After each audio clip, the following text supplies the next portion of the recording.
Orang untuk lebih ini kai sekolah right lapan secondary school apa mana lapan ini school pada apa mana kan dekat pun ke abad saya memang lami harga akan mention dia akan ikutin by advertisement kesulung batang last date kedai like dari September ada pesan dan submit ini application dekat pun ke jeng wat item nomor 3 kadang ka failure haka jeng ini jadi niki kamu hikai ini kadang utang ka private teachers mah tang ba kadang jeng bakla ni jeng ka pre-primary apa ni kok ada screening ka failure jeng ka screening ti hak pun apa dia ka application form nomor kali kalau post balai nomor di pelai ya kena advertisement kat kum ka di qualification lapas entity lani DLL mah ada apa ke selection committee pada kijit ya ini di Miss Darisha Samanda Tilingdo ibadai i kun yang jadi headmistress dengan sekolah ini kena bayo ini kan empat non qualified apa ya ketika entity nanti kan dia ada ke advertisement ipan kena entity pada le store tambah ini kena pada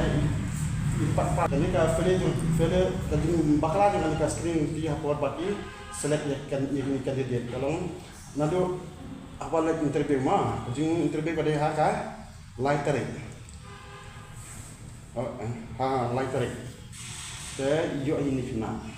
dengan ini selection committee kalau jet tak ada benar ini pembab korban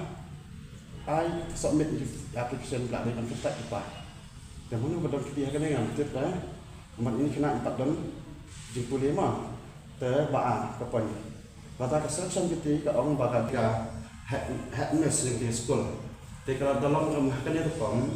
jika belum kuat nomor ini minta berapa kehiar kas ketika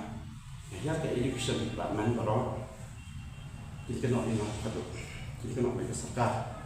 dan ini ibat minta apa penting ke serkar dan nak kalian jangan ngawat ini di post barat di tangi private teachers itulah betul betul nyoja cuma ini nyoja kita dapat kalau itu kena sekolah untungnya ini kena nak berperkan dah mulai pada nangan nak kalian jangan nampak pun nampak ada pun kecil-kecil kita kita alam fit kan panikai alam bayang ka jeng kuliah di kapun ka Jepang dengan entity na dia lah kita kikuil kibiang ini imbiang cuma iyo ini